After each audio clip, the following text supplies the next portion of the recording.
Okay, members, good morning and welcome to the Governance and Audit and Standards Committee. I'm going to go around because it's live streamed.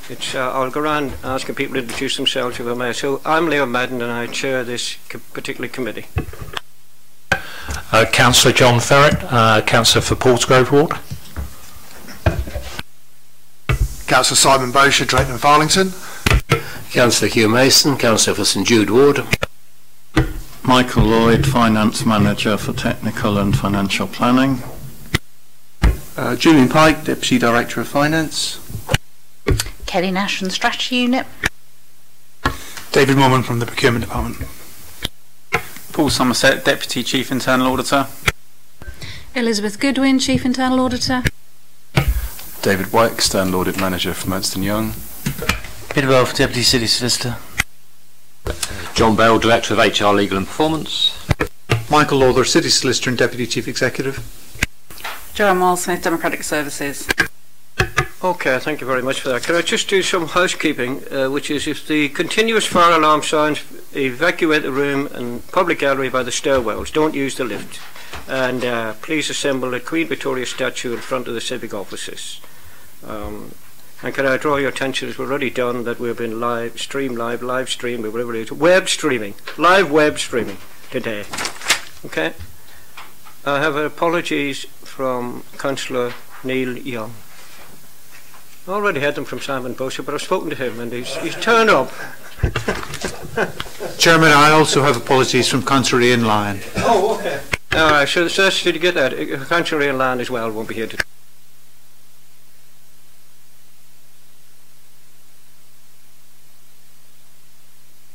We'll see how it goes. You've got a copy of one of the reports in front of you. I presume it's just because this is coloured. Yeah, okay. So you've got a coloured copy of the. I can't remember the number of it. Okay, thank you.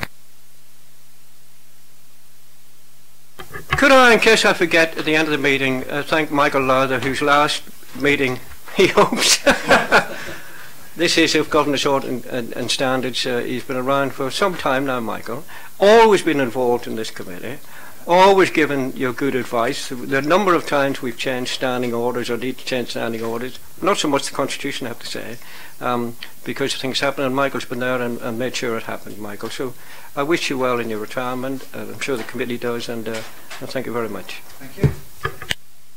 Okay, and of course we have Peter Balfe here, who will be replacing Michael on this committee. So welcome, Peter. It's easier than licensing. Okay, thank you. Declarations of interest, members? Anybody? None? None? Okay, thank you. Can we do the minutes of the meeting of the 1st of February? And we go through them for accuracy and matters arising. We'll go through for accuracy and matters arising, if that's okay. I'll do them page by page. And I'll do the big numbers. So page 7.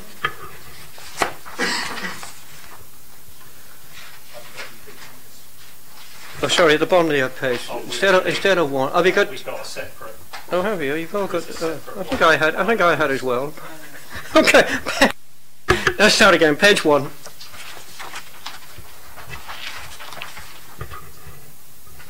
Page 2. I think all those bullet points have been answered in relation to that, haven't they? Yes. Okay. Page 3. Again, I think it's 76 where Greg Povey was happy to meet with one of the councillors. That would have been arranged between them. Yeah, those arrangements have been made. Page 4. Page 5. Just a bit down, the very last sentence on page 5. Has that been, has anything happened on that? One member commented that the figure seemed high and asked whether it could be revisited.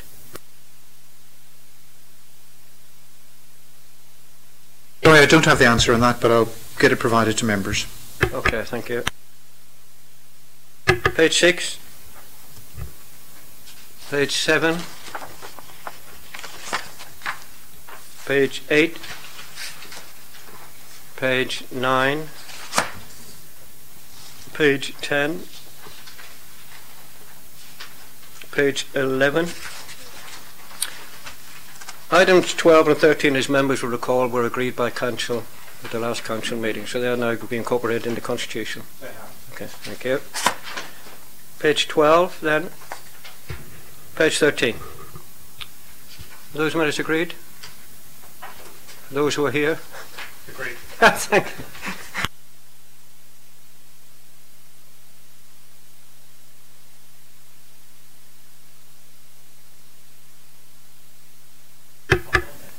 We have a deputation there from Jerry Brown on a couple of items. Jerry, would you like to come forward, please?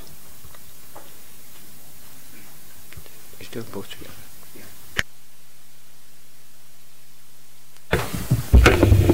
Good morning. Thanks for listening to me again. It's like waiting for Godot some days, isn't it? I think I said that last time, didn't I? Anyway, I'm going to talk about two items on the agenda, items 5 and 9. And I will tell you which one I'm talking about as I go through, because I'm going to sort of jump between the two of them, but it won't take very long. So, as you will recall, in previous meetings of this committee, it's been proposed and accepted that a record of all the future actions would be kept and reported at future meetings. I can't find that record anywhere in the reports pack, and whilst I know that strolling through the minutes is a useful way of looking at what was done at the last meeting, it doesn't actually reflect what was done at the meeting before that, because those actions are not carried forward. So I'd request, please, for all council meetings where actions are placed upon officers or members, that those actions are recorded and that is reported as part of the reports pack. And if it's not already being done, but just not reported, but if it's not already being done, then that is already a failing, in my view.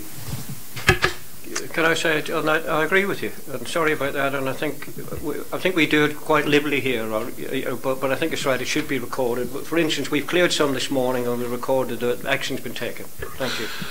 That's very true. Thank you, Leo. But we don't have a record of the things that happened in the meeting before last that weren't done. That's my point. Okay. Well, I'll look at that. Thank you. Okay. Thank you. Okay. So this is agenda item 9. So following a discussion of the red, green and amber ratings, it was stated that it was agreed at the next meeting, as well as the usual report, a sample or template of the proposed new report format would also be provided. That action was placed on John Bell. It's in the minutes on page 15, but I couldn't find it in the reports pack. It's going to happen. Once we've done that, once we've done that item 9, then we're going to have a look at a template. Thank you. You've already covered my next point, which was the schedule of claims. No, you didn't actually. A member commented that he said he hadn't seen the schedule of claims settled being brought forward to this committee, and the city solicitor said he'd be happy to provide that. I can't see where it's been provided or noted in the minutes that it has been provided. Chairman, if I can just assist with that, an email was sent to all members on the committee setting out the complaints which had actually been settled. I'm quite happy to provide that to Mr. Brown. I don't think it provides a tremendous amount of information because it has been anonymised, but it just gives the parameters and an indication of the number of complaints and range. Sorry to interrupt your deputation, Jerry. I wasn't at the last meeting, but I do seem to recollect that at a previous governance and audit meeting we have had discussions around actions and follow-ups, and I do remember having made previous comments that although it's well and good to follow up with emails to members on omissions and follow-ups and the such like, the public realm does not have a record of that. We just had an instance slightly earlier on where Mr. Lawler had forgotten something and he's going to provide it to members, but it's part of the agenda. So surely if we're going to provide information or follow-ups, it's great to provide it to the members of the committee, but it should go on the website as part of the minutes of a meeting, should it not, that information was provided? We've had this conversation at least a couple of times in my lifetime. Yes, Simon, that's a fair point, and I think we'll need to look to do that. We'll look into that, yeah, Michael, but we'll make sure it happens. Okay. Jerry, you're going to carry on uninterrupted. I'll carry on, thank you. It's like just a minute, isn't it? Only a bit longer. Agenda item 5. There were 4 audit reports due on MMD prior to this meeting covering recruitment, procurement, payroll and gifts and hospitality, all due to report in February 2019 or before. I can't find these reports here, although I note they are mentioned on page 34 of the reports pack. I thought if they were due in February then they would be published, but I can't find them. Moving on, agenda item 5.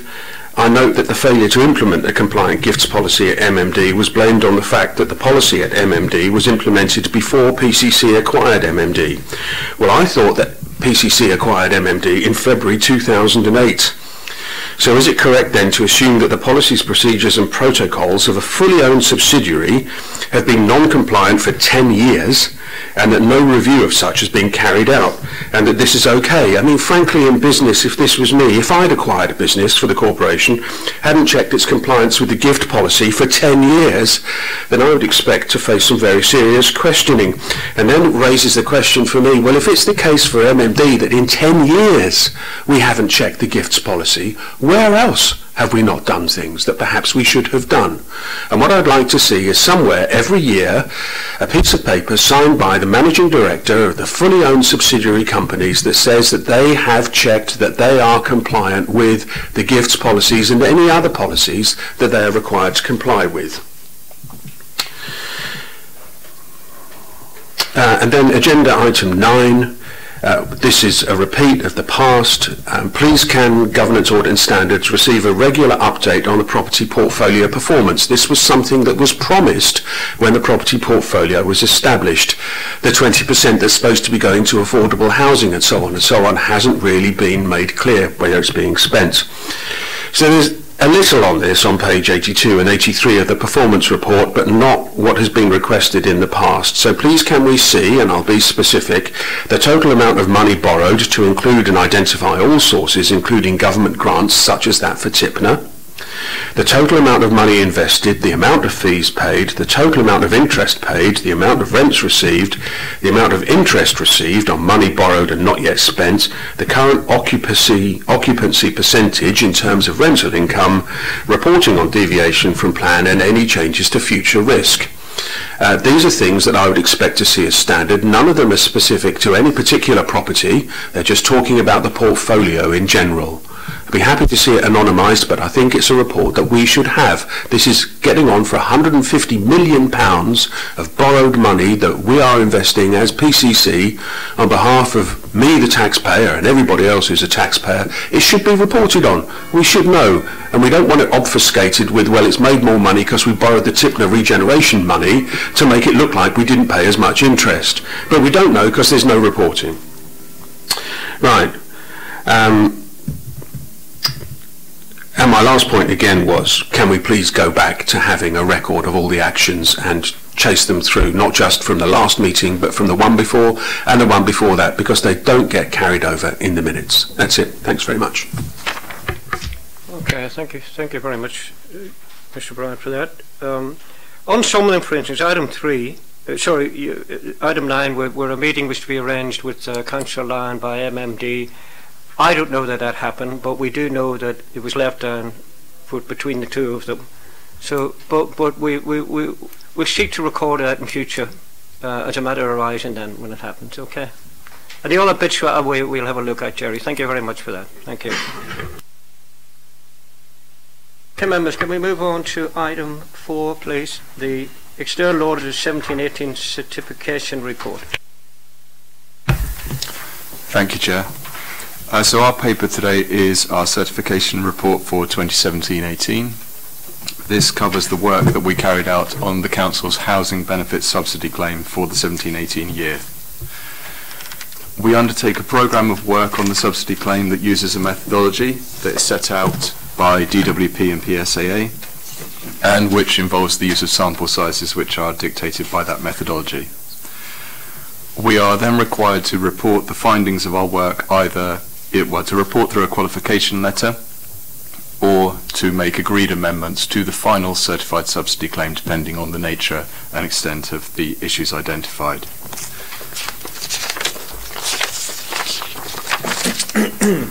Pages 25 to 27, as per the page numbers in the main pack, or 5 to 7 of the EY report, set out the detailed findings of the work that we carried out for 1718. In summary, the Council's subsidy claim had a total value of just over £102 million.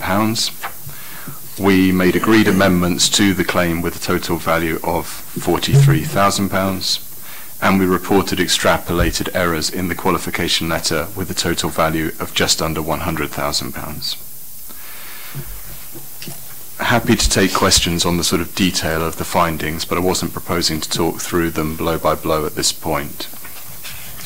I think it's probably worth noting that the overall rate of error identified through our work is similar to the prior year, and not dissimilar to other councils of a similar size. We would always expect to identify a small number of errors through this work, both through the complexity of the housing benefits system itself and through the complexity of some of the individual cases in the council's caseload. The other point that I just wanted to draw attention to is on page 29 per the main pack, or 9 per the EY page numbers, which is that we have proposed a small additional fee in relation to the work. That is because the fee which is set initially, the scale fee set by PSAA, is based on the work which was carried out 2 years prior, so for 2015-16. The overall quantum of work carried out in 17-18 was greater. And that additional fee is based on the hours taken and then hourly rates which are set by PSAA, not by EY. That's been agreed with the Director of Finance, and it remains subject to agreement with PSAA. Okay, thank you. Any questions, comments, John? Yeah, that was helpful in terms of, I was going to ask a question about sort of comparative analysis with other councils, and also how this compared with what happened previously. And I note what you said about that. Is any assurance given as such on something like this, or is that not? Because obviously when audits take place, we're usually told whether there's full assurance, limited assurance, or no assurance. Is there a rating that's given for that, or is that not something that's applied in these circumstances? Not as such. So the certification process requires that we effectively sign off the subsidy claim that is agreed at the end of the process, so by the 30th of November, as being correct, except for the items which are reported in the qualification letter. As I say, the methodology is, I suppose you would say, somewhat arbitrary in terms of the sample sizes and the amount of work that's required to be carried out, and the degree of assurance which you could take from that process. So, for instance, we are only required to test 20 cases per subsidy type from the initial caseloads. But, as I say, that process is deemed by DWP sufficient to allow us at the end of it to sign the subsidy claim as correct, except for the small number of issues which were set out in the qualification letter. So it's not an audit in the sense of, applying a sort of ISA compliant methodology which would allow us to give you assurance directly, but you can infer some from the approach which is taken, I guess I would say. Thank you. Any other points or questions, members? Okay, thank you. Can we note the external auditor's report? Is that agreed? Thank you very much. Thank you. Yes. If we move on to item 5, the audit performance status report to the 22nd of February 2019. Thank you. Could I pick up on a couple of points, though, that Mr. Brown made? Please do.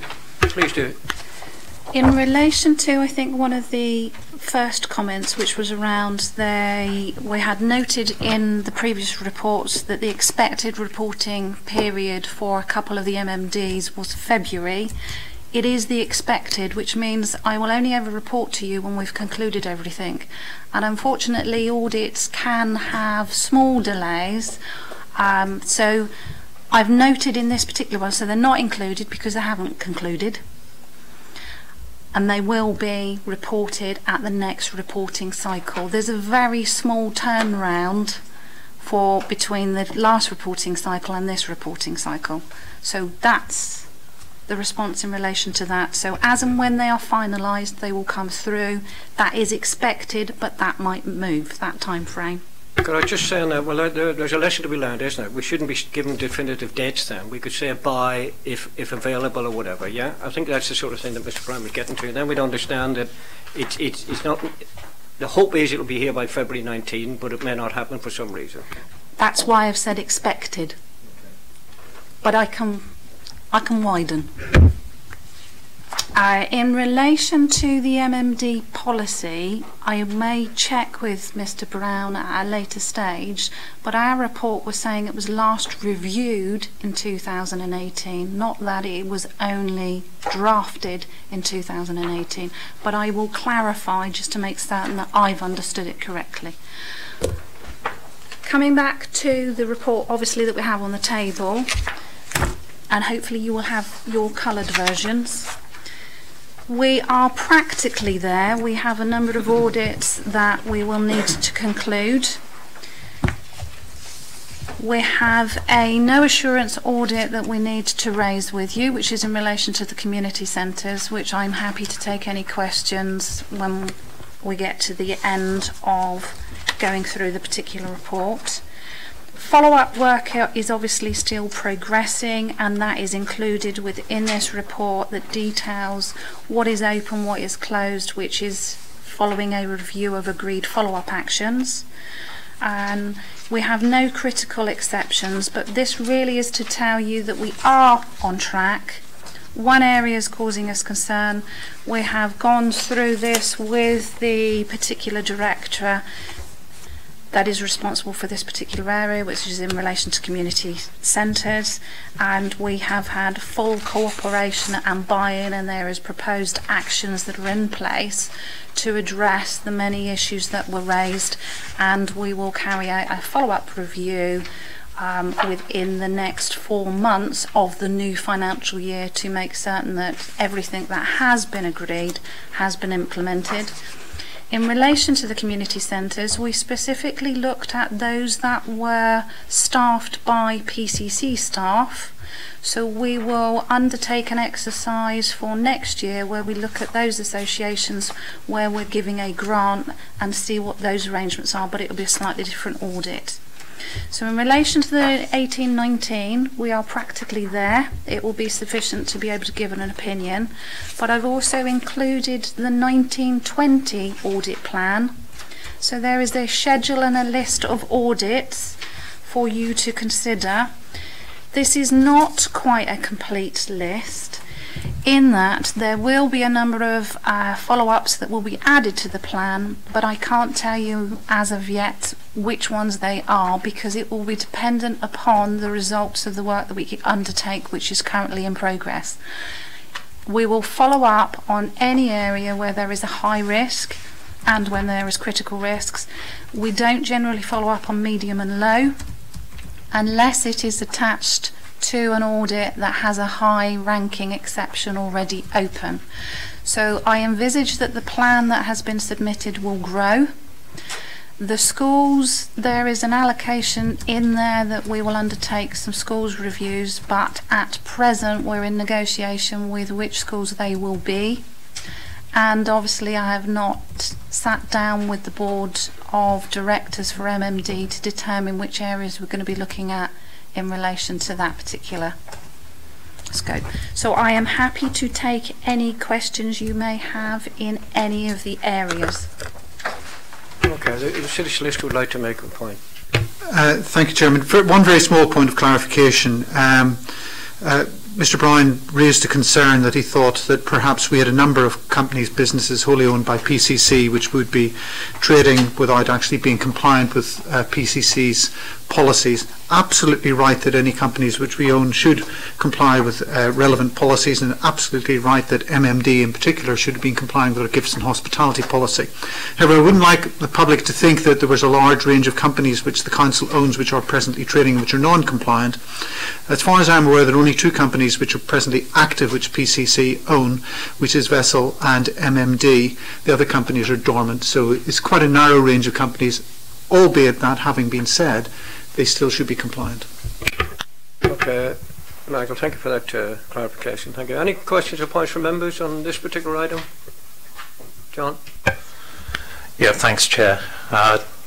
Again, Lizzie anticipated one of my questions, which was about what happens to those community centres that are run by associations, and I think you said that that's going to be a focus of future audit.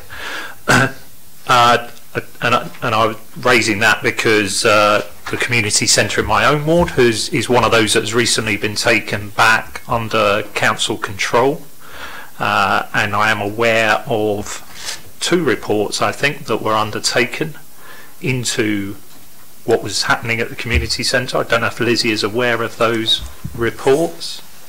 I am, but they're not our reports. I am, but there are 2 independent reports, neither of which were performed by internal audit. Okay. But I'm aware of the content. Okay.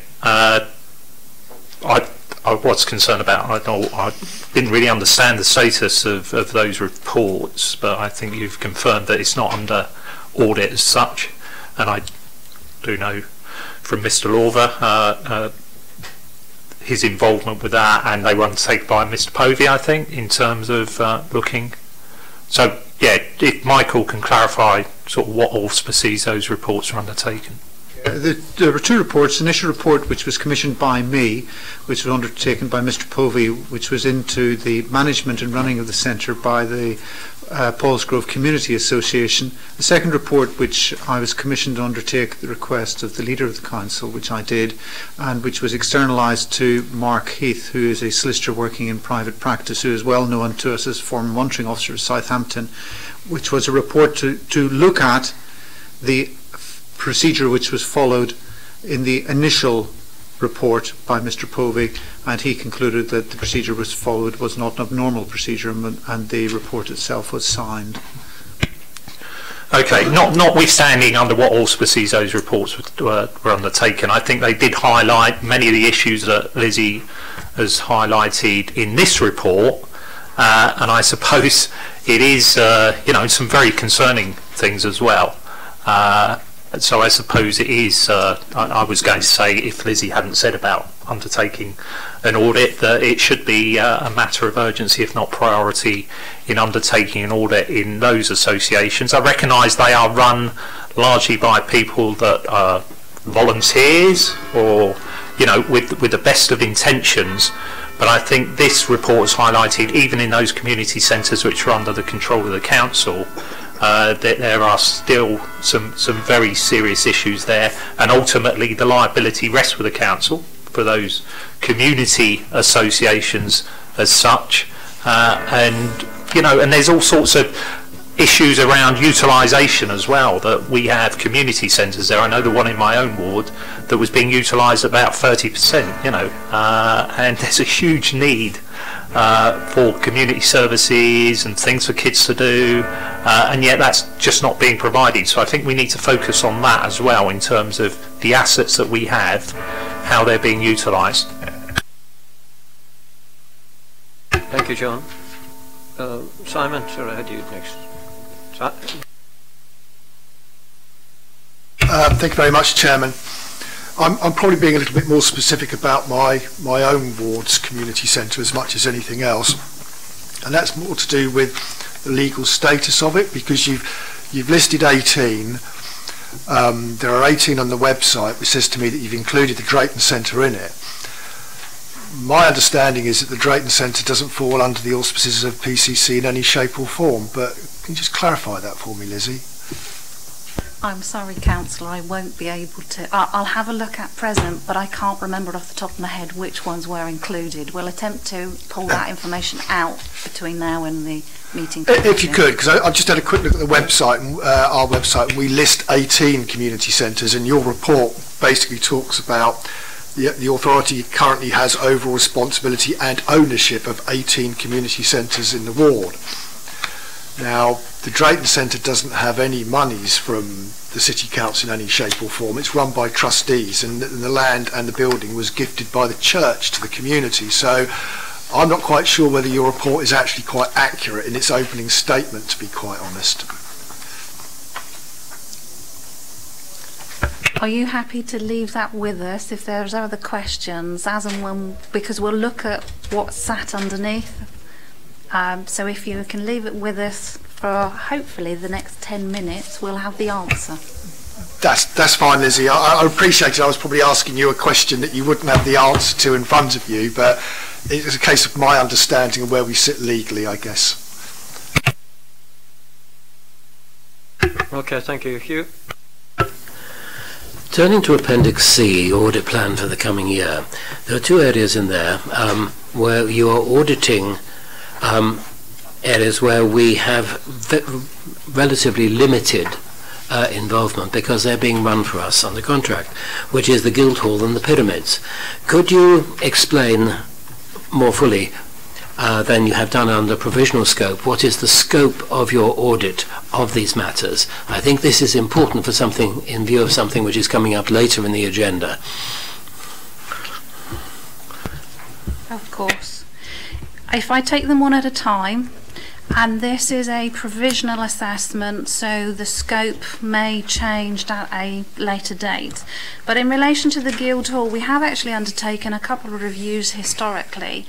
Now, the council give over monetary sums to the Guildhall, and there are terms and conditions that are attached to that. Now, one of the things that we can have a look at, and it would be appropriate, would be how they are using those funds. We have also historically had a look at any of our assets that are being used, and that is on the inventory side. But in actual fact, for this particular review, I am wanting to look at what the long-term plans are of the trust that is over there, and how that correlates with the funding that we have kind of moving forward. So in relation to the Guildhall, that is what we are likely to look at. In relation to the pyramids, historically, again, we have carried out reviews where we've looked at the contract side and the contract management side. Because again, obviously, a number of the reputational risks and financial risk will rest with the authority. Because we've not looked at either of them for a few years, that is why they are back in for consideration. And the pyramids one is likely to be more contract related, and there's a large element of that where it's actually looking at internally within the organisation what contract monitoring is being performed. So it's not wholeheartedly on the pyramids. Is that okay, Hugh? Yep. Okay. And Councillor Bosher is correct. We pulled the information from the website, and the 18 does include Drayton, so it would be 17, not 18. Thank you. Okay, members. Thank you. So can we then, on item 5, can we note the audit performance for 18/19 to the 22nd of February 2019? Can we note the highlighted areas of control weakness from the 2018-19 audit plan, and can we endorse the audit plan for 1920? Is that agreed, members? Lovely, thank you. Thank you. We now move on to item 6, which is the Treasury Management Policy. Just a small booklet this time. It's only 71 pages. Could I draw members' attention, because it hit me the last time, on the actual policy document itself, somewhere.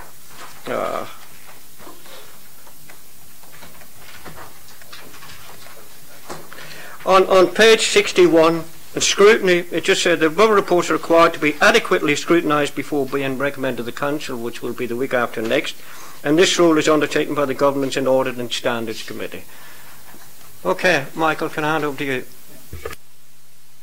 Okay. Yeah, so the report sets out the Council's policies on borrowing and investing surplus cash. There has been revised guidance from the government on investments, and also the Prudential Code, which governs the Council's borrowing, has also been revised, and that is reflected in the Treasury policy brought here. In particular, for Treasury policy in previous years included risk appetite statements and the minimum revenue provision policy for setting aside funds to repay for council's debts. Those are now in the new capital strategy, which will be going to Cabinet and Council. What the report does do is it sets the Treasury management indicators, which are the boundary within which the Council's Treasury management policy activities should operate. There are two significant changes to the Treasury management policy. One is to allow investments of up to £50 million in pooled investment vehicles. These would potentially be the likes of equity funds, corporate bond funds, multi-asset funds.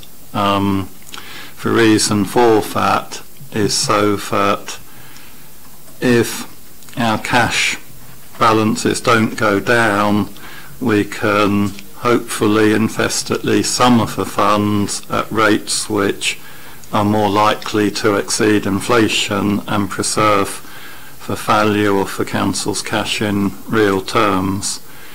The other proposed alteration is to increase the investment limit for subsidiary companies by £10 million from £20 million to £30 million, and the purpose of that is to allow the development of a subsidiary company to develop housing in the Greater Portsmouth area on a commercial basis.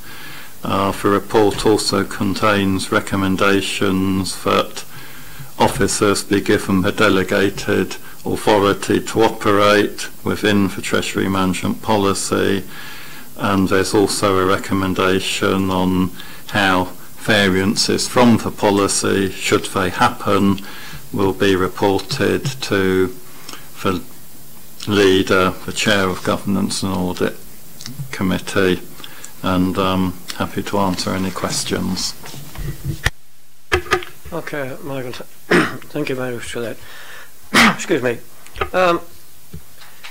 We've got various appendices as well to this, members, but I think, can we do with it as a whole, or because I tried to look at the different sections, but it doesn't quite work out. I've got some questions on it, but they're all over the place. So I'll throw it open then to members first then, if that's okay. Any points, any questions or any points? Hugh, please. And Paige, Hugh, please.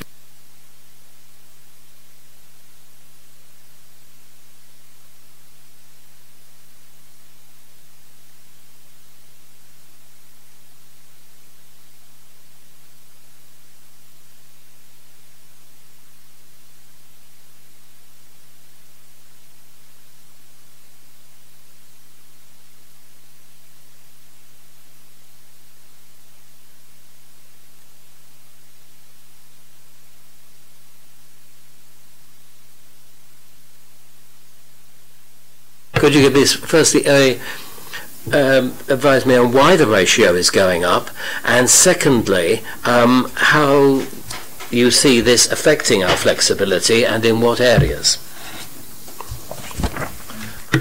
Well, first of all, the reason why the ratio is going up is because there's substantial amounts of borrowing in our capital programme. In terms of flexibility in setting the budget, it is the case that borrowing costs are largely fixed, so therefore in setting the budget in future years there is less flexibility. I think that is probably something that needs to be accepted as part of the Council's capital plans. Yeah, I think that's where we are. I think the scheme specifically that's driving up that figure is the investment in the port for the cruise ship terminal that they're trying to build down there, and also the passenger boarding bridge that's also been approved in the capital programme to be funded from borrowing. So it's primarily being driven by port investment. And is this flexibility, this declining flexibility, likely to cause us serious problems? Because I have no feel for how serious this will be for budget setting.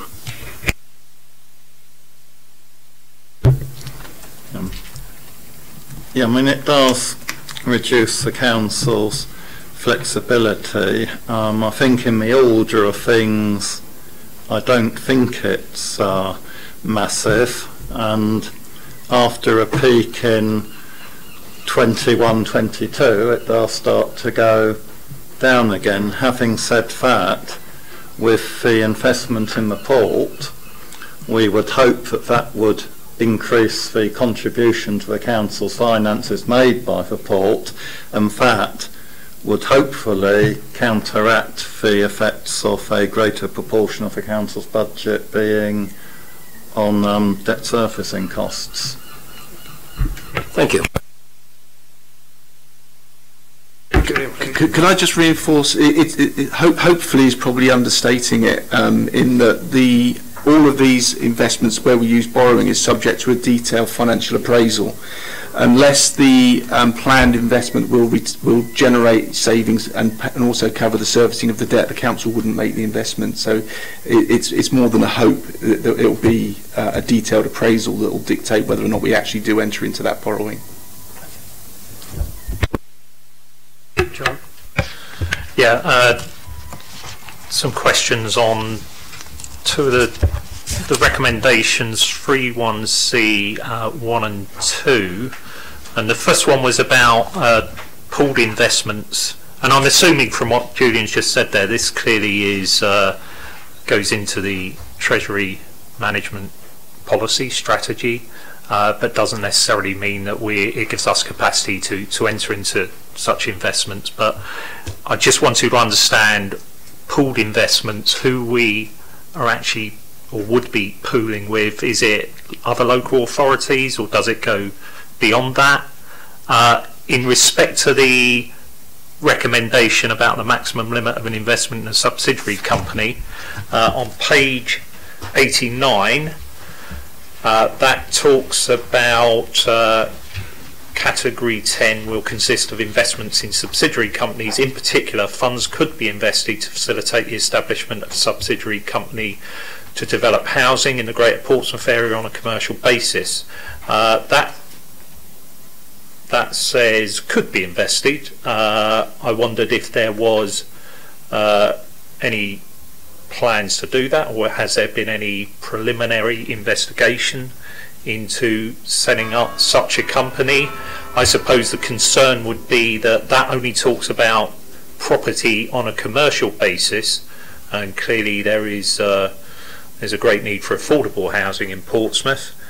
Is that company able to also build properties that are available for affordable housing, or is it only properties that would then be available on a commercial rent basis, or indeed being sold on a commercial basis?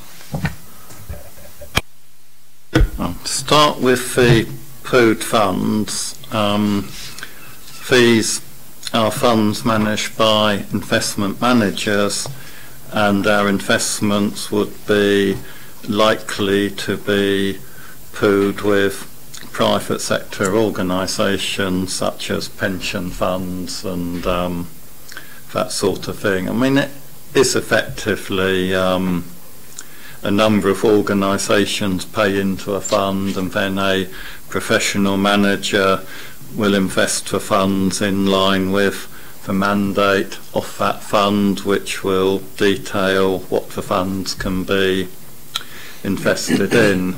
I mean, it is effectively rather similar to a unit trust or something along those lines. In terms of the housing company, plans have preliminary plans have been made for it. I mean, I think Julia knows more about where we are than I do. The company's been formed, and the company, I'm sure people are aware the company is called Ravelin. This is laying the framework in place that would enable the company to operate in the event that it did stand up and begin to build houses. So the decisions of the housing mixes that Ravelin built will be driven by their business case, and we will only then enter into that borrowing if the business case stood up. At this stage, I wouldn't be able to comment on what that precise mix of housing would be, because I don't think the plans are that advanced at the moment.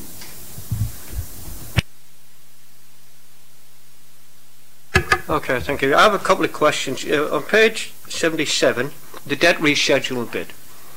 And I mean, I understand the debt reschedule. We've done it in the past, haven't we? But it's just in relation to the Public Works Loans Board, and it says account will need to be taken of premium payments to the Loans Board. Is that lump sum, or would that there be extra payments, but would that be by instalments? No, if the premium payable to the Public Works Loans Board is a lump sum at the time that the current lending is paid off early. And we'd have to find out from somewhere? Yes, we do have to find it from somewhere. We usually fund it from our surplus cash balances.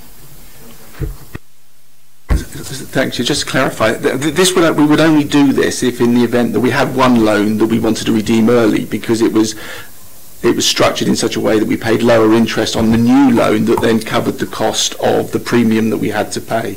There would have to be a net benefit to the council of redeeming a debt early and then taking out another loan before we would consider doing that. And as a consequence of those premium payments, it's quite unusual for us to restructure our debt in this way, because of the value of those payments we would have to make. Okay, thank you. Could I just, on the next page 79, municipal bonds agent to the MBA, and then somewhere later on talks about universities, investing in universities, whatever.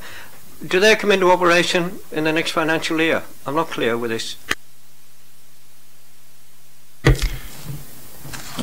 Right, the Municipal Bonds Agency was set up by the Local Government Association probably a couple of years ago now, and I think it would be fair to say that it hasn't yet got off the ground. In terms of lending to universities, we see universities as a potential place where we could invest our funds if they had a suitable credit rating, but to date we haven't actually found a suitable way into that market. Okay, thank you. And just one last question from me. 1121 talks about repo, reverse repo. Took me back to the 60s. But would we use this term of borrowing then? Is this something we would look at, or is this something we would avoid, like whatever? That is essentially where we would lend to an organisation that probably wouldn't meet our credit criteria, but the loan would effectively be secured on government gilts, which are about the most secure form of debt that there is in this country. Having said that, whereas we maintain the ability to do it in our policy, again, we haven't found an interest rate yet which would make us want to do it. Okay, thank you, Michael. Thank you, Julian. Any other points, questions from members? Can we then, the recommendations, I'll just do them number by number, if that's okay, wherever they are. Recommended on Treasury Management Policy 1A, 1B, 1C, Roman 1, Roman 2, 1D, Roman 1, Roman 2, Roman 3, Roman 4, and 1E. They agreed, members? Okay, thank you. Thank you. We now move on. I think it's where are we? I'm all over the place. I've torn the agenda. Oh, the Health and Wellbeing Board Constitution. 1,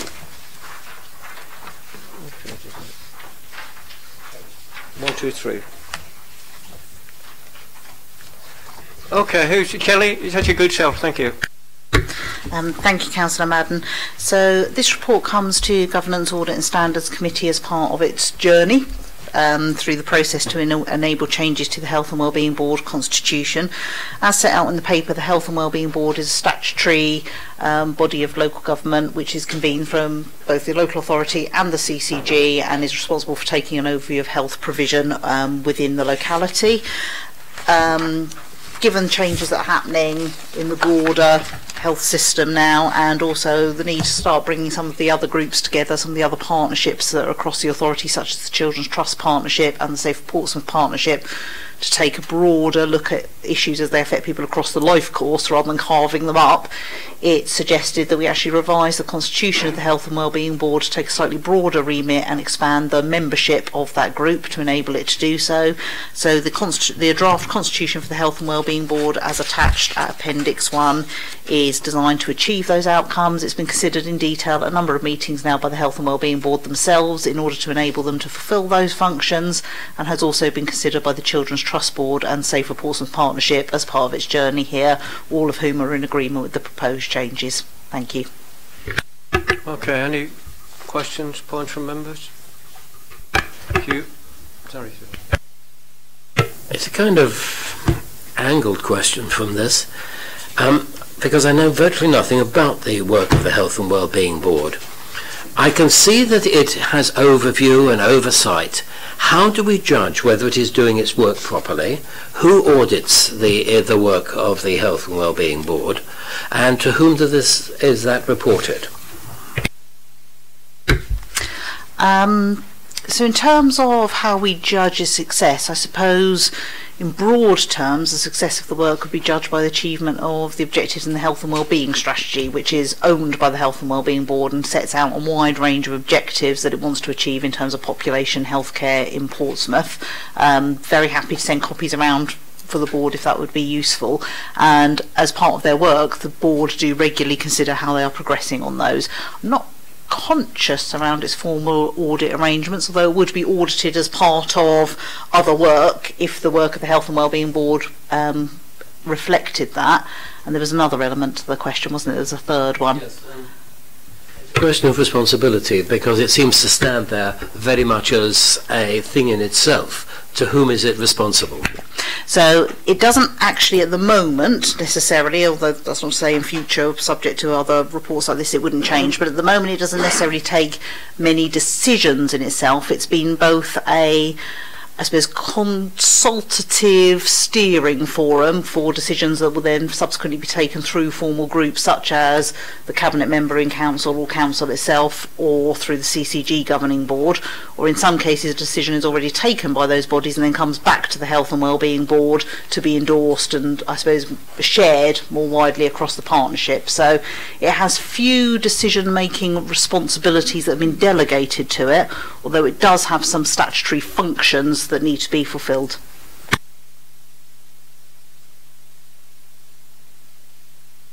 Sorry, you're going to talk about the audit. Good. Yeah. I was going to say in relation to the audit, it will be subject to our auditing regime, specifically looking at actually the board. I'm just having a look to see when the last time was that we audited it for you, so I'll let you know. Okay, thank you. John? In actual fact, sorry. Go on. Sorry, Councillor Madden. It was last audited in 16-17. And it's a very long time ago. 2016-17. And did we do a follow-up? It had limited assurance. It would have come along to this forum, this committee, obviously reporting-wise. When we did the follow-up, we also had limited assurance. So it's not quite back in the pot yet to have another review, but it is something we would have a look at. You have it on your radar, yes? It is on the audit radar. Not that it's causing concern, but because because of the implications and the wider elements. If I can just add to that, it was also looked at through the CCG's round of audits, but as part, not in its own right, but as part of the broader partnership arrangements to which the CCG are party.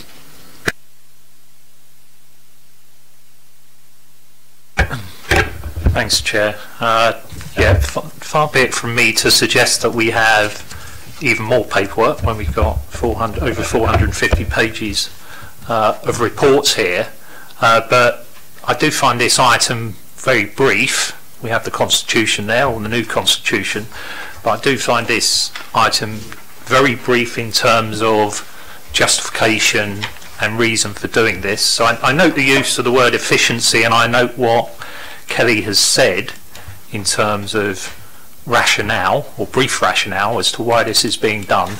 But I do have some reservations, in the absence of that detailed explanation. And I talk from experience of sitting on the Safer Portsmouth Partnership, who had a particular focus on community safety and a particular focus in terms of crime in the city and statistics and trends, and particularly with youth crime as well. And I always found that a very beneficial body, and indeed I think it helped to guide the council in its work in terms of crime reduction and youth offending. So if it's being subsumed into the Health and Wellbeing Board, my concern would be that that focus is being lost, and you've only got to turn on the news, look at the debates that are currently going on in terms of crime and concerns, not least about violent crime, and the capacity for both the police and other authorities to deal with that. So I do have a sort of major reservation on that if we're going to lose that focus by rolling it into the Health and Wellbeing Board.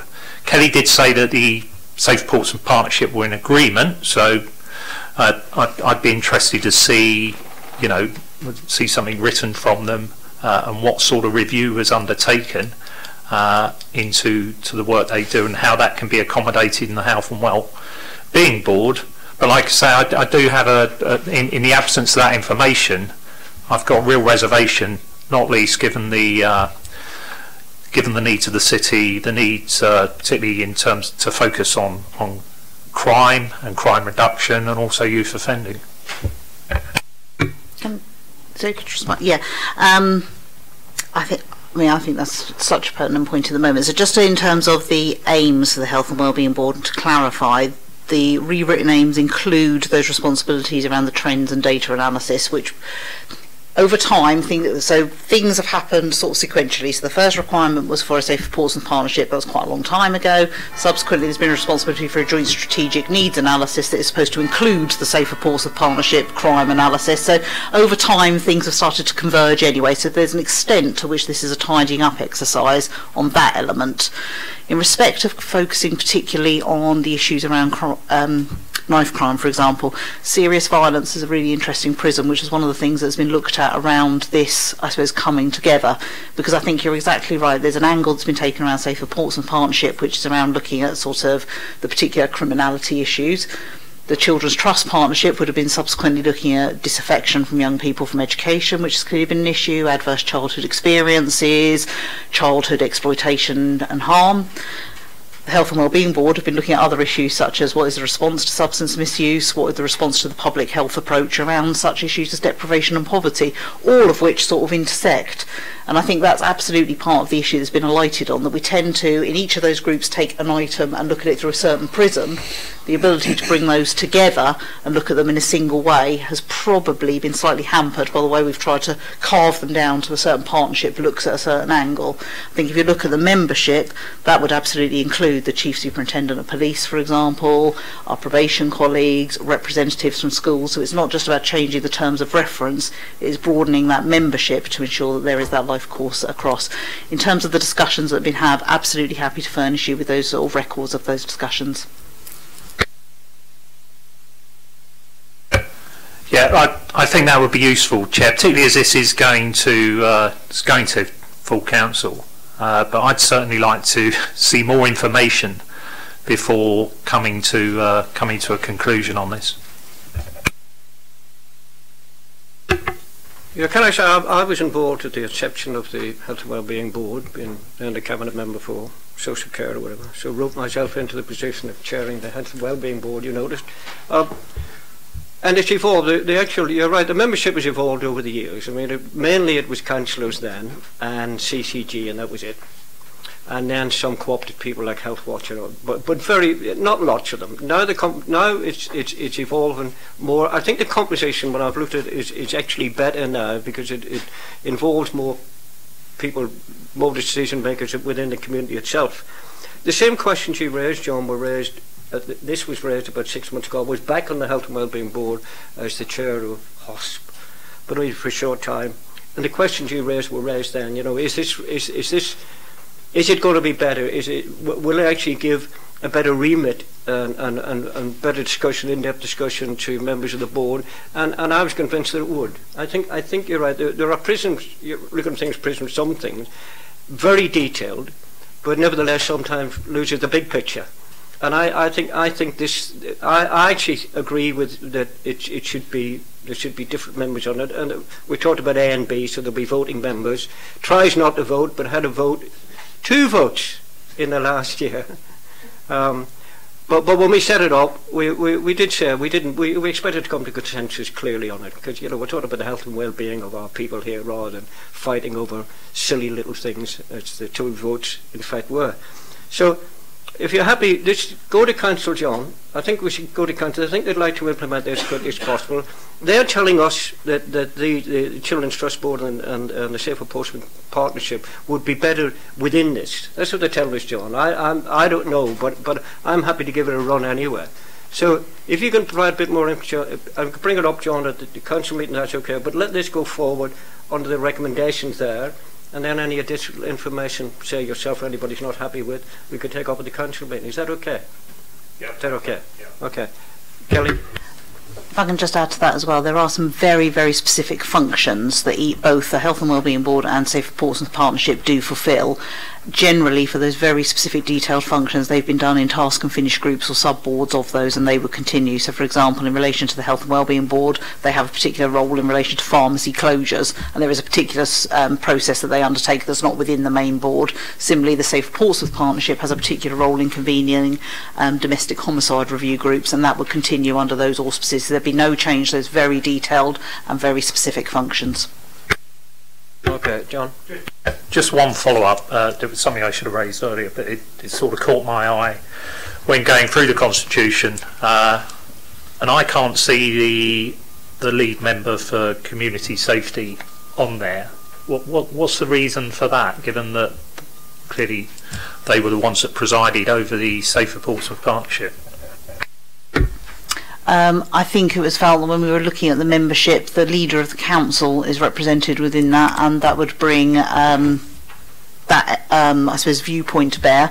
The other members of the council that are there are part of their statutory requirement to be attending, so I think it's the leader of the opposition and both the cabinet member for children's services and the cabinet member for health and wellbeing, so they have a statutory requirement to be invitees to that board. Okay, John. Okay. On item 7, the Health and Wellbeing Board Constitution, can we support the changes to the Constitution for the Health and Wellbeing Board, which are set out, and then secondly recommend these to Council on the 19th of March? Is that okay, members? Thank you. Well, yeah, we'll see what happens. But for today's meeting, is that okay? Thank you. The next item is Councillor training for a member. Oh, God. I'm all over the place here. Yeah, item 8, Councillor Training and Development. Members, this report here for information, and it will then, it actually doesn't go any further, does it? It doesn't go into council. This is, I think, been agreed with you, Chairman, as well. The extent of the training, we do this annually so that members can be made aware of what is available to them, and it's obviously the training which you as members have requested. Okay, members, any questions or any points? Simon? Thank you very much, Chairman.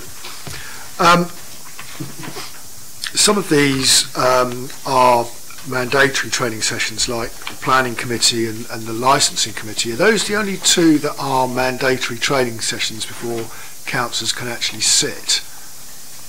Yes. Because all new councillors have to go through the code of conduct and all the other bits and pieces that they have to go through all that as a matter of course. There are concerns in other areas, and I don't know, Chairman, if this is actually something that we can enforce, but all the rest of it is effectively optional, isn't it? Is there any way, when it comes to things like picking out equality impact assessment training and safeguarding, that we could make those mandatory? Because certain things that we do or have done in the past, and I've sat on things like social media and all that sort of stuff, seem to be very well attended, but some of the ones that you would regard as councillors as being pretty critical to the role seem to be a little bit hit and miss. And I would have thought some sort of register requiring councillors to refresh on perhaps a 2-yearly basis on things like safeguarding issues, equality, diversity, equality impact. I'm flexible on what they are, but some of them I think probably need perhaps a mandatory level to it, if it's at all possible to actually enforce that. I don't know what other members think about that. Chairman, can I just help with that? I mean, the difficulty we've got at the moment is under the present Code of Conduct and the framework within which it works as a result of the Localism Act. We're very restricted in the penalties which we can impose where a member declines to undertake training. In fact, there is no penalty which we could impose. Having said that, we can say to a member that they cannot sit on a particular committee, such as a licensing committee or planning committee, if they're not undertaking the training. The reality is, to ensure that we can be quorate in such meetings, we frequently have to undertake one-to-one training with members at short notice. However, the silver lining to this cloud may be that the Code of Conduct is nationally under review at the moment, and there is a report which has been produced by the Committee on Standards in Public Life, which hopefully, when the government deals with other things which it's got before them, we may end up moving back towards a national code with a greater power to be able to impose sanctions. And this may be a circumstance where you can mandate particular types of training within the Code of Conduct, and then if members don't comply with it, there may be sanctions which can be imposed. At the moment, as you know, if we impose a sanction, the only sanction we can effectively impose is one of censure, which is not particularly effective. So the short answer to your question is there's not a lot we can do at the moment, but hopefully the situation will over the next year improve. Okay, members, this is for information only. I congratulate the Council on putting forward this paper, because there's lots of internal and external training. Whether we take it or not, you're absolutely right, Simon, it's a different matter. But it's there, and well done. Thank you. I'm back on that, because I can remember when I was first elected, and this perhaps takes it slightly further into members' CVs to a certain degree, and I don't know how you can enforce that, but when I was first elected in 2002, I was given this wonderful black folder with my record of my training achievements in it. Leo may well remember it. One of these black things where you could stick certificates in the transparent envelopes. It's still pristine. It's probably over the years has welded itself shut with not a single certificate actually in it.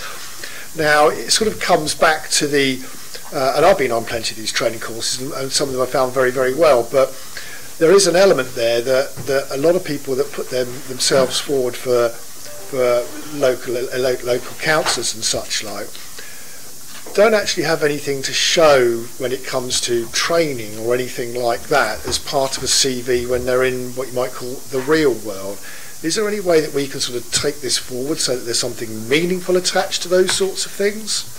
Certainly happy to take that away and see what proposals we can make.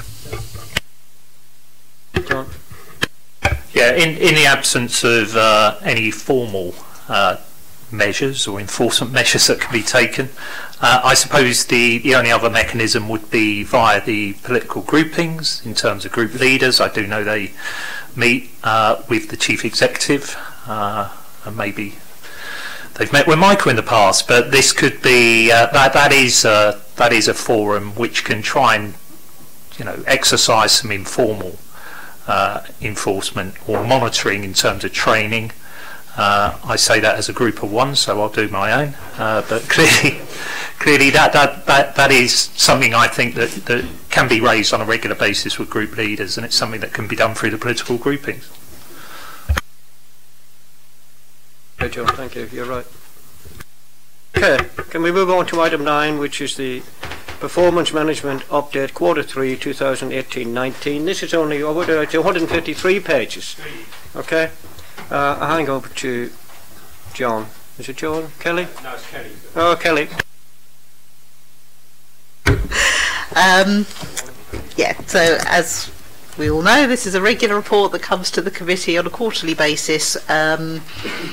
I suppose loosely I would use the word summarising the performance issues for the authority under the heading of the kind of business as usual performance of the authority, the key projects being undertaken, and then taking an assessment of the risks that directors have identified.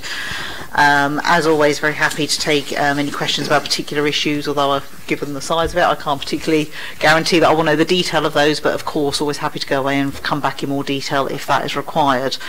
The themes that are picked up are generally the same themes that emerge, and you wouldn't expect those to change really, but I think it's always helpful to recognise that there is a significant theme about demand for services in those demand-driven areas continues to rise, and that puts pressure on the authority really, and that is particularly apparent in relation to those people services, so around children requiring social care and also adult social care. Capacity is a challenge, so there is finite capacity within the system to drive what are a significant number of business as usual areas of activity and transformation. That's something we need to be mindful of, and of course there are financial pressures that are built into the system as well, and we know those particularly around children's social care and adult social care. We previously agreed that this has probably gone as far as it can go as a format for reporting in terms of being helpful to members, and that's been driven by lots of things, and we members of this board have been around on this board long enough to know what the history to that is, so we don't really need to rehearse that, but I think there is an element that we're all quite keen to see that now slimmed down somewhat and go back to that more kind of exception reporting, key headlines, and a bit easier to find our way into the detail. So we've started to look at some formats that we can move towards. These were shared with Councillor Madden as part of the Chair's briefing, and we agreed that they would be tabled for consideration if that was helpful, but in essence, and I will circulate these, we'll be moving to a format which is familiarly used across other authorities, which is much more graphic. So it takes a smaller subset of performance information and presents it in a more graphic form with some narrative to just, I suppose, try and pinpoint the issues that are important, and gets down to a much smaller subset of information. In respect to performance projects, I wouldn't expect the format of that to change greatly, because I think that is quite helpful, but we would have a slimmed down subset of reports. And I think in relation to risk, we'll move away from that very broad capture of all the directorate risks and come down to a much more focused discussion of our organisational strategic risks, which we'll do again in a much more dashboard format, and we'll probably take those on a deep dive and a sort of rolling basis. So we'll look at the whole set each time in terms of the assurance numbers, but probably take a more detailed look at one on each committee on a rolling basis. So again, we can spend more time looking at the detail of them rather than trying to cover everything in one report, which I think probably isn't necessarily getting us to the nub of what we need to know. So those are the proposals. I think we also agreed in the briefing it would be helpful just to touch base in the new municipal year with the new committee to make sure that that fulfills their requirements, but that's broadly the planning that we're doing and the format that we're moving towards. Happy to take any questions. Okay, thank you. We'll be past those round sometime, but we'll do it at the end of this one, if that's okay. I don't want members to be distracted, because we have this report in front of us and we have to deal with that. So can we, any questions? Again, there are separate appendices to it, but I'm just going to leave it down to members if they say whatever the page number is or whatever the query or point that they want to make. Any points on this? Hugh? I've got a few points coming through, but first of all, page 189, regeneration. there are risks around consultation on major schemes such as coastal defences, with the extra cost of delivery that may result from these processes. But I can see there's an extra cost of delivery, but apart from that, it's usually a minor cost, what are the risks?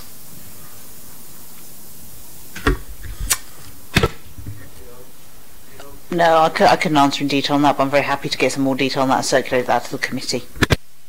Because it seems to me that in consulting the public, whilst there is the risk that the public will be objectionable and awkward and not what we want, I can't see any other risk there.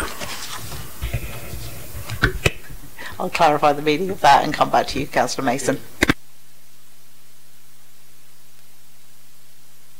Is there any more points for you?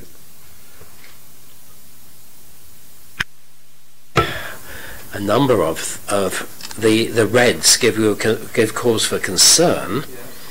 The referrals, page 195, referrals contact the MASH that has resulted in referral to early help. This appears to have gone up significantly. Do we know any reason why this should have gone up significantly? And is there anything which we can do recommend doing about it? This is a really significant indicator that's part of the wider Stronger Futures 2 strategy from Children's Services, which is around how do we manage some of the demand into the service and ultimately manage some of the affordability challenges. Ultimately, for some time, the authority didn't necessarily have as strong an early help offer as it has delivered, and one of the key actions of the new Director of Children's Services was to develop that early help offer and encourage more people to be accessing that before they came into statutory level service responses. So part of that is having made the service available, there is now a number coming into it. The question is, at what point do we think, yes, okay, we're now where we need to be, and at what point are we identifying demand that outstrips what we would have imagined? And I think that's the point that we're at now in terms of just understanding whether the early help response is sufficient, whether it needs to be further graduated, and whether we've actually got more flowing into the system that's suggesting we're not quite getting the early help early enough in the system. So that's certainly part of that Stronger Futures 2 project. Thank you, Chairman. Can I just, I just wonder if some sections have done themselves down, that's all. If we look at page 197, and maybe there's something addressed in the youth system, but youth offending team caseloads, the baseline is 91, then it went up to 93, down to 84, then 89. It's down on the 91, but we've given ourselves a red. And again, or somebody's given themselves a red.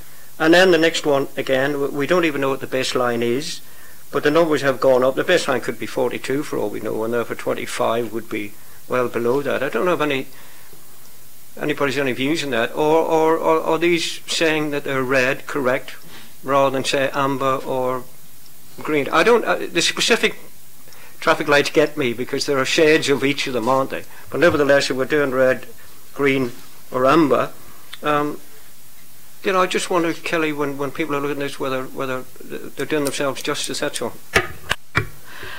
It's a really interesting point, because a few meetings ago we used to have a system of kind of green amber, red amber, and one of the comments was we would rather, you know, which is it? Is it red or but I think you're right. Sometimes there's something that's only just red, and sometimes there's something that could very easily be the other way. I think in respect of the yacht ones in particular, it has come down from the 91 marginally, and it did go down further to 84. We still know that that is comparatively high with statistical neighbours, and we would want to see that lower. So I think that's the key point that's being reflected there in the red for that one.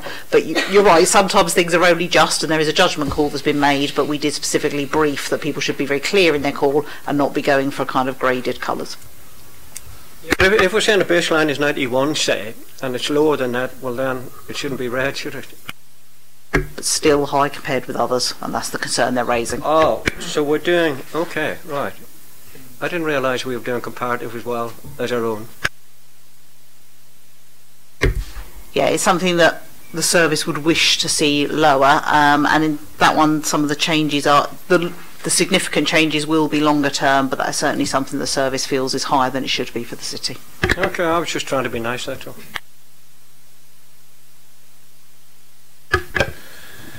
Yeah, I think we're all agreed there is a need to try and rationalise this report, to try and get a bit more focus. It's got, let's say, unwieldy. Nevertheless, there's lots of information there which I think is valuable, and certainly valuable to people out there in knowing what the council's doing and where the pressures are.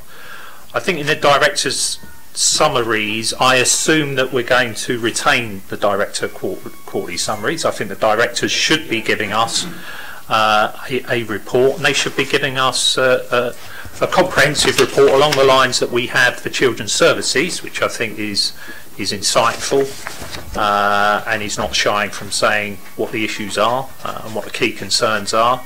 Adult social care, I'm surprised that that is as brief as it is, given what we do know, and I think that we'd like to see more information from the director there. Public health, we have one line saying ongoing budget constraints by prioritising the work of the public health team. So I don't know, maybe Kelly can tell us why we don't have a summary there from public health, but I think we should. Directors, at the very least, should be giving us a comprehensive overview of what's going on in their directorate and what their concerns are. So, like I say, I hope that we continue with that, and maybe Kelly can just pick up on what happened with public health. Just to confirm, Councillor Frey, it's absolutely the intention that we retain those narrative commentaries, because I agree with you. I think they're really important to get that inside there. I didn't receive a more fuller commentary this quarter from public health, and I'm very happy to chase that up. Okay, thank you. Thank you, John. Any other cue? Page 267. Following PCC being issued with a ministerial directive to produce an air quality local plan by October, work on the air quality action plan is on hold. One would have assumed that work on our air quality action plan would be at least informing the work for the ministerial directive. So what's going on? Certainly there is quite considerable work going on, and part of that has been to validate some of the data that's held by DFT that has resulted in the issue of the ministerial directive, and to understand the modelling that has informed that, because as I suppose we would expect, it's not quite as straightforward as there being an absolute answer to these things. There are different sets of models that are used, different responses that have a different impact on the model. So in terms of the on hold, I think there's quite a lot of information that needs to be done in terms of unpicking the model, understanding the high impact with, and taking that forward. So there's certainly work progressing, but it's not yet formed into the full action plan. Just to try and add a little bit of flesh on Kelly's comment, just members may recall that in the capital programme that was recently approved at City Council, there were a number of items in that capital programme which was referring to air quality, of which the most significant one was, bringing the figure from my head, I think it was 1.6 million investment in the retrofitting of equipment to buses, which will have a direct result on improvements to air quality. So the capital programme has certainly got a number of streams in it to improve air quality.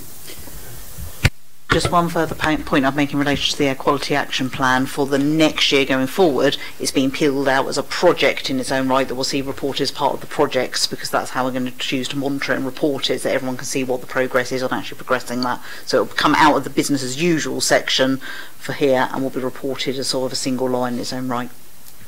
Right, so if I understand this correctly, the apparent contradiction here comes from the different requirements for modelling, which are coming from the ministerial directive and what we have been using to date.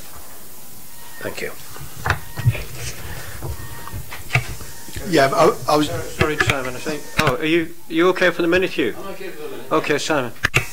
I was just going to add something to that one, Chairman, because I was a cabinet member for traffic and transportation last year, and we had... for the benefit of you, really, Hugh, we had an awful lot of problems because the government use a sort of a computer modelling system, which they have for their data, and they were refusing to accept our actual data on various sites where we actually had stations around the city that were producing the actual thing, but the government weren't accepting the real data in favour of what they were saying was from a modelling point of view. And that game of tennis went backwards and forwards for several months, I'm afraid, Hugh. Okay, thank you for that, Simon. Hugh, have any more points? They're very small things which keep.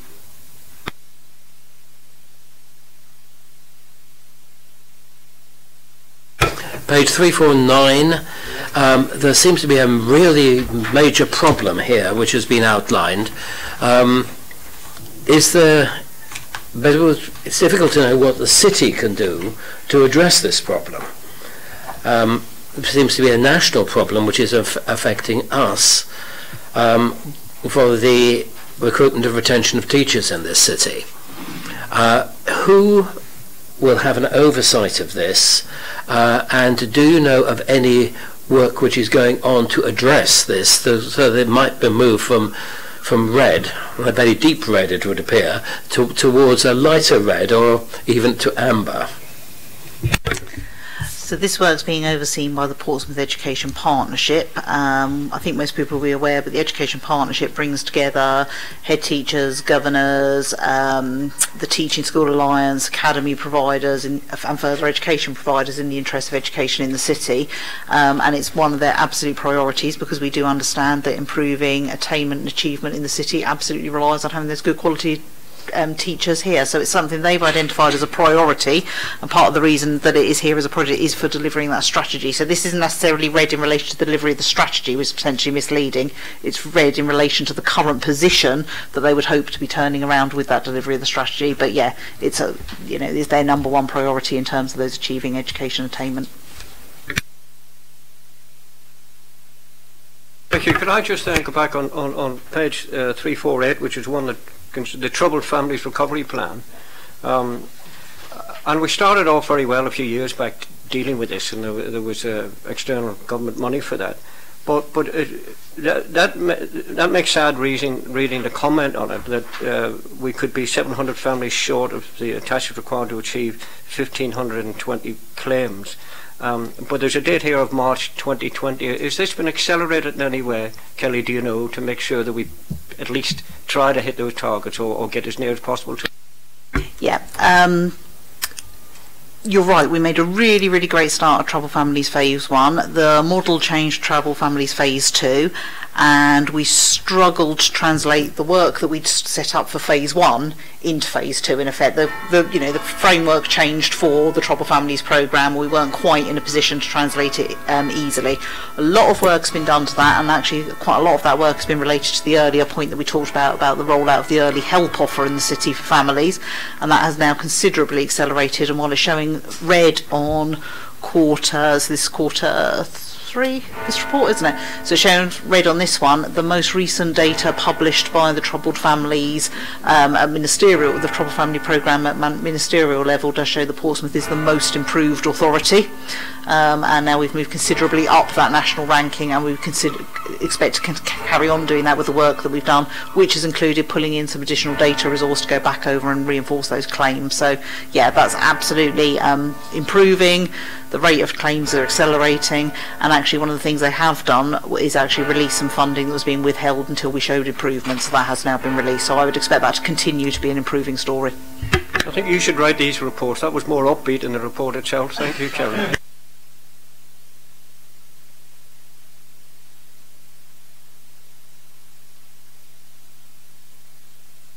A couple of very minor ones, Chairman. Page 365, the replacement of the master door fire doors with girder fire doors. I assume this will be at the contractor's expense and not at the City Council's expense. Liquidated damages. Julian just tells me yes, it is. Thank you. Well, I told you it was a quick one. And the other one on page 377, the full business case on the South Sea Flood Defence Scheme. are we approaching the LEP for finance, and if so, when? Because there would seem to be a danger that we will get all of the various strands in this project out of sync. Yeah, the various funding patchwork that needs to be put together on this is obviously a huge concern for the team. The LEP are being approached for funding, and we're in discussion with them about which programmes would be appropriate and what time frame that would need to be. They're not the only funders that are being approached. We are taking a very, very comprehensive suite of every available bit of funding that could be levered into this. But you're right, that does complicate the time frame, so actually trying to peel out self-contained elements that can hit funder requirements is really important. But yes, we are approaching the LEP. Right, it would be useful if you could arrange that members would have an idea of the sequence so that they are aware that things are not getting out of sync, because certainly from other sources people are beginning to get quite worried about this. I'm happy to request the team circulate that. Thank you. Thank you very much, Hugh. Members, any other questions or points? No, okay. Happy to note the report. Thank you. Thank you. The draft pro form or the draft template or whatever, do you want to hand that out now to people? Yeah, I'm happy to circulate that, or I'm happy to email it outside the meeting for people to have a look at separately, whichever works. They're here, so. Would you like to have a copy of it now, just to have a look at it? This is just for members, I think, to look at this stage, because I hope that the new committee will have a meeting early after the annual elections within, and look at the format of it and come up with something. Yeah, but that'd be useful if you'd have that. If that's okay, Kelly, just have a look at. Thank you.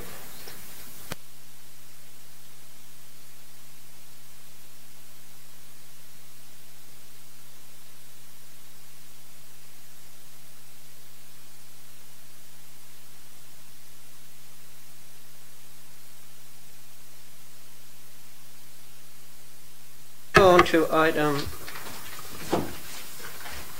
10.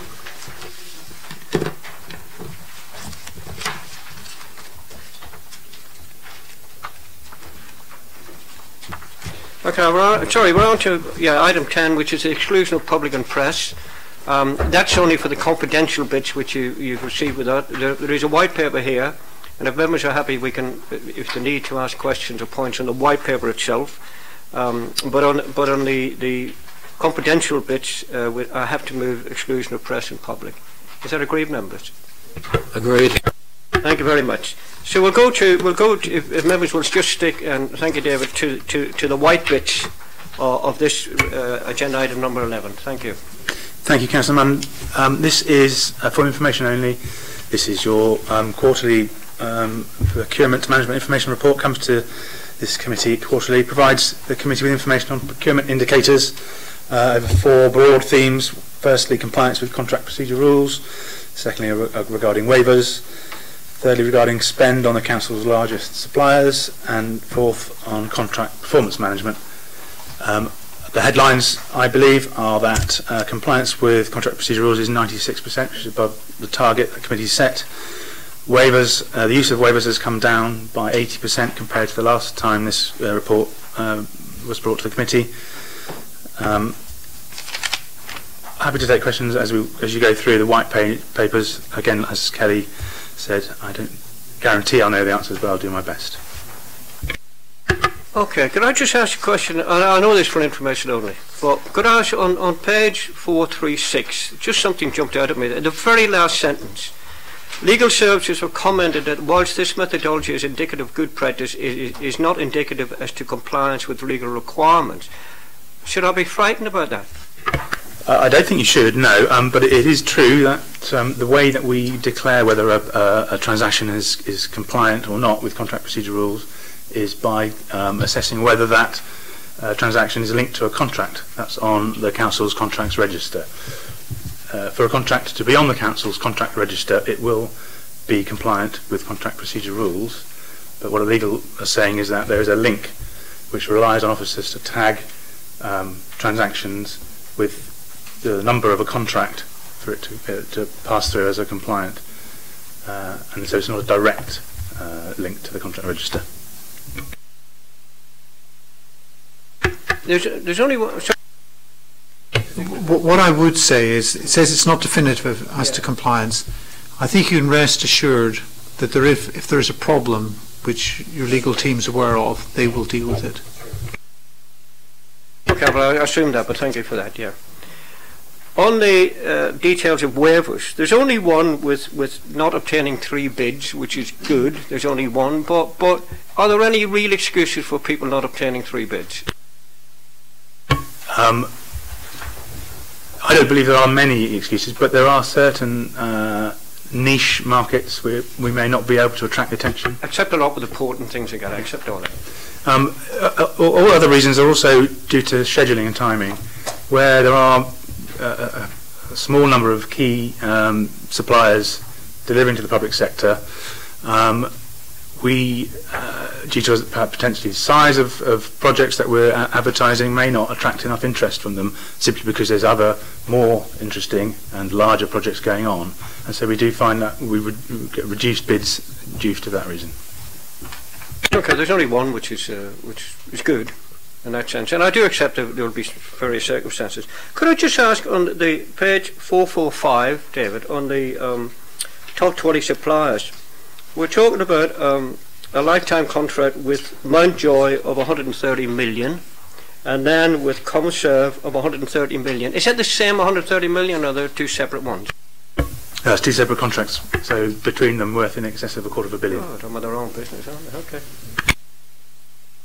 Okay, yeah.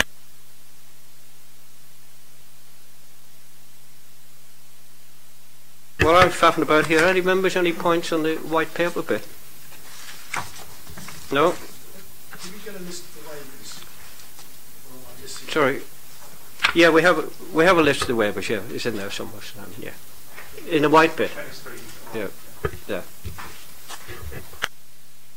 Okay, members. Yeah, we have them. Where are they at? Yeah. We'll pay, yeah.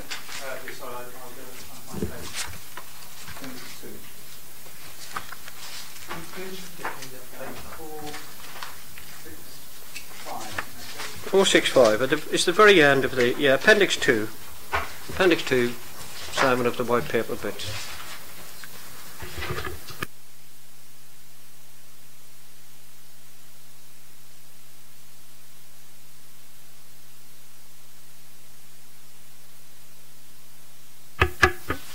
Okay. If there's nothing further on the white papers, I'll go back to item 10, which is exclusion of the press and public. Okay, thank you very much. And then we'll go into the exempt session. So I have to ask the press and the public to leave, please. Thank you.